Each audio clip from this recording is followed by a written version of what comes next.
In this video, we visit the Palawan Islands in the Philippines.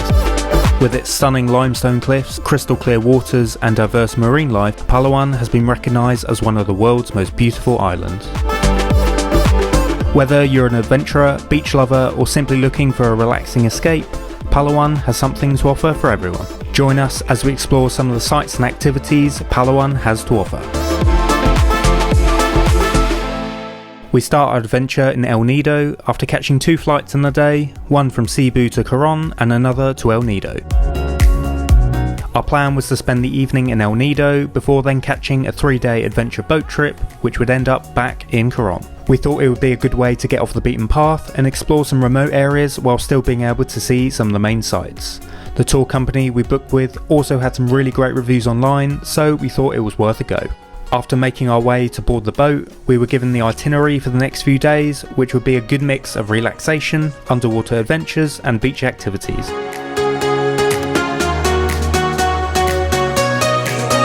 Our first stop was snorkelling at an underwater shipwreck. It was really amazing to see all the coral and the fish that have made the shipwreck their own.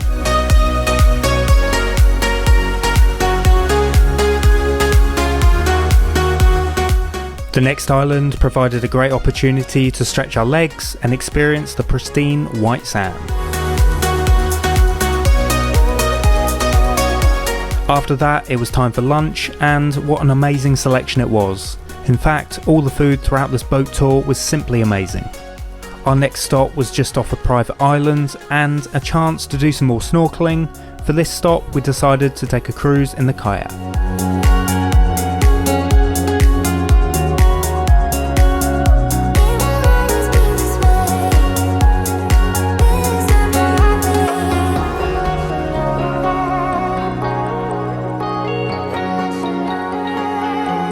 As we neared the end of the day, we docked at the island, which would be our stop for the night, and to be honest, we weren't really sure what sort of accommodation to expect. We were thinking some standard tents or something, but as soon as we saw the little wooden huts and the camp setup, we were amazed and it totally exceeded our expectations.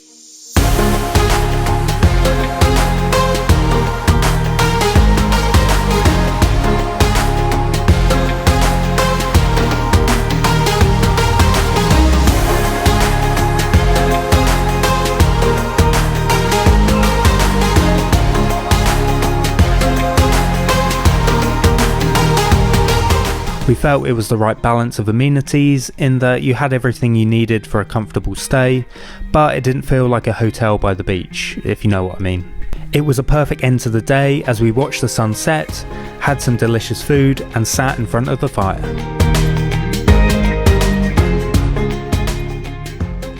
In the morning, we rose to a really peaceful sunrise before then boarding the boat.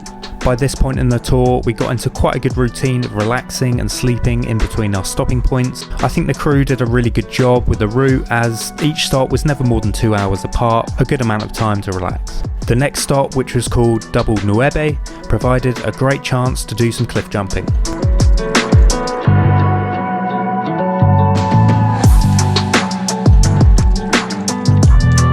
We then tucked into another delicious buffet lunch, and if there's one thing we learned on our whole trip to the Philippines, is that they know how to cook.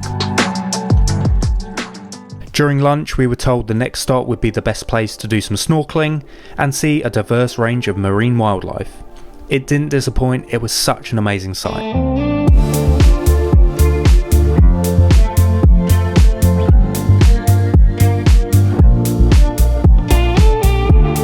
I think what made the reef quite unique was the big drop off of the ocean floor, which I think attracts some of the bigger fish. We spent quite a bit of time here and we really enjoyed it. It was amazing how close you could get to the coral as well. One thing we had to do in this area was cover our skin with some long sleeve shirts and trousers as there were quite a few jellyfish around.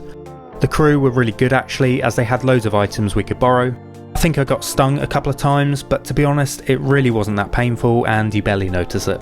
Nonetheless, this was definitely a main highlight of the tour.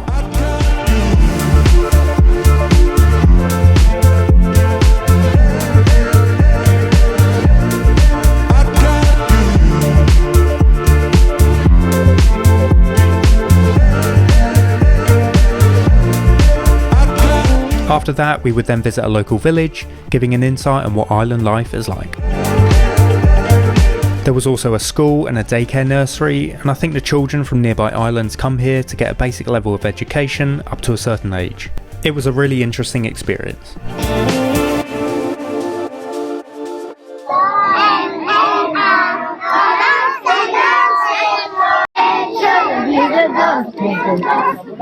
Later that afternoon, we arrived at our camp for the night, and it was another amazing setting. As you can see, there were quite a few huts on this island and on the last one, but it was only our group occupying them, which was 8 people, so we really did have this place to ourselves.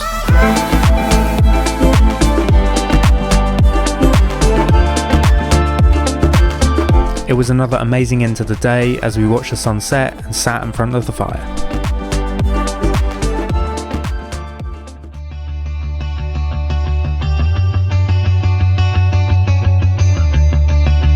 The next morning was another relaxing start, and at our first stop of the day we got to see some interesting coral formations up close. For our lunch, as it was Valentine's Day, the crew put on a little something for us, which was a really nice touch. We then stopped off at quite a popular sandbar that I think a lot of the tours go to from Coron.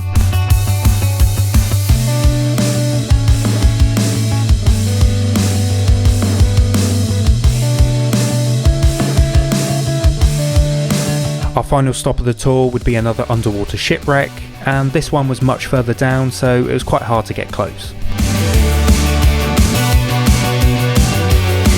We did find there are a lot of interesting fish in this area, partly because they feed them from the boat. Nonetheless, it was great to get so close.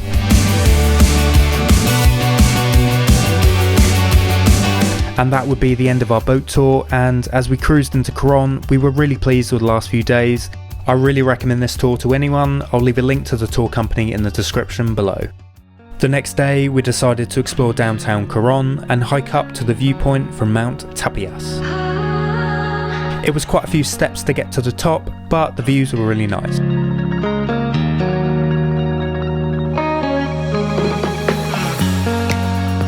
After exploring the local markets, we took a trike to visit the hot springs.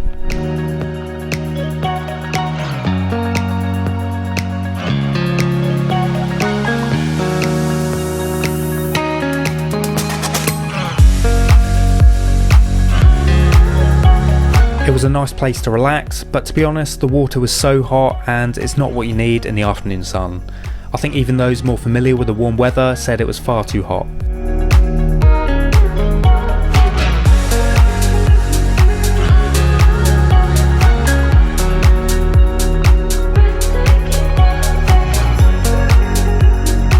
The next day we decided on a boat tour to see some of the main sights around Coron Island. Our first stop was Kayangan Lake, which is arguably the most famous area of Coron Island.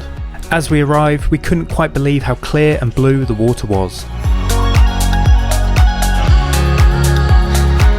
As you head towards the main viewpoint, the boardwalk is a great introduction and a good place to take some photos. There were quite a few boats here at this time, but I'm sure this is pretty typical. I think to avoid the majority of the crowds, you need to book a private tour.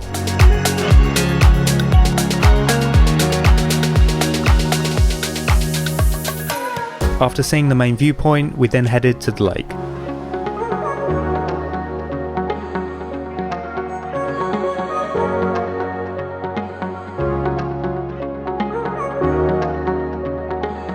It was a little bit crowded here, but all you have to do is swim a bit further out to the lake and you have much more space around you.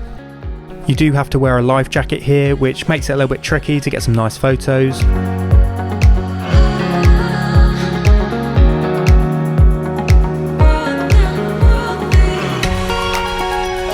We then headed back to the boat and made our way to the next stop, which is Barracuda Lake. As the name implies, there are barracudas here, but they're not easy to see. We were very lucky, and as soon as we jumped in, we saw one, but that was our only sighting. To be honest, I think you can skip Barracuda Lake unless you've got the scuba diving gear. It seemed like that was the best way to get the most out of this location. It was, however, a relaxing swim.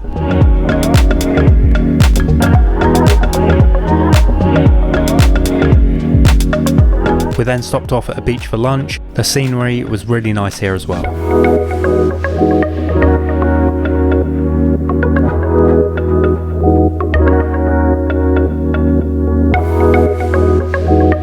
And we actually went to the same underwater shipwreck we saw on the boat tour a few days earlier.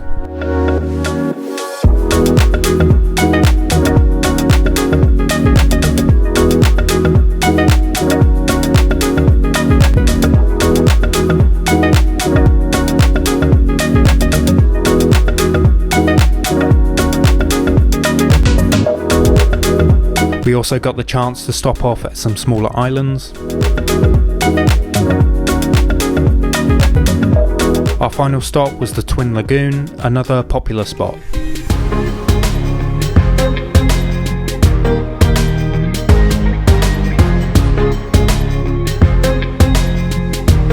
We decided to hire a kayak for this one, and that turned out to be a really good decision.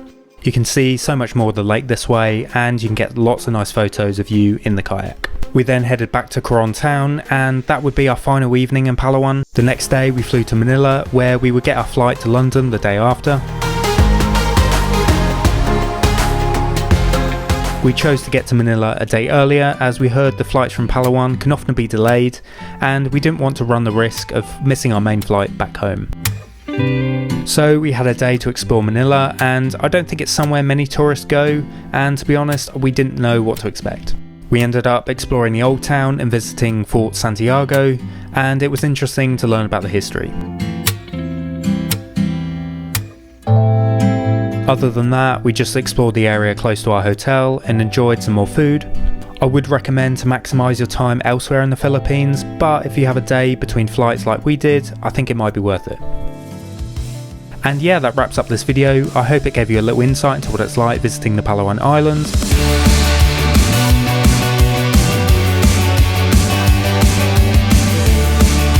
If you want more from the Philippines, be sure to check out my previous video, which focuses on the island of Cebu.